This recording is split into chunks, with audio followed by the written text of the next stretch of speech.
Free fire গেমটা এমন একটা গেম যেটা যে একবার খেলছে সে বারবার খেলতে মনে চায়। প্রথম প্রথম পারবে না, চেষ্টা করতে করতে যখন পেরে যায় তখন আর ছাড়ে না। আর এই গেমটা যারা একবার খেলছে, যার মনে একবার জায়গা করে নিয়েছে, সে কখনোই এই গেমটা বলতে পারবে না। সে যদি একদিন 2 দিন 7 দিনও না খেলে, সে 7 দিন পর আবার ঠিকই এই গেমটার ভিতরে ঢুকবে। কারণ এই গেমটা কখনো কাউকে কষ্ট দেয় না, এই গেমটা সবসময় সবাইকে আনন্দ রাখে।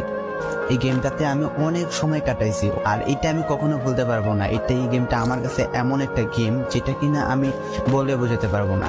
অ্যান্ড এই গেমটা শুধু আমার কাছে না, আমি মনে করি যে প্রত্যেকটা ফ্রি ফায়ার প্লেয়ারের কাছে অনেকটা ইমোশনাল টাইপের একটা গেম হয়ে গেছে। কারণ এই গেমটাতে বর্তমানে যে অবস্থা হচ্ছে, যে গেমে এমন আপডেট দিতেছে, আপডেট দেওয়ার কারণে পুরো গেমটাই চেঞ্জ হয়ে যাচ্ছে। আগের ফ্রি ফায়ার আর আগের মতো নেই।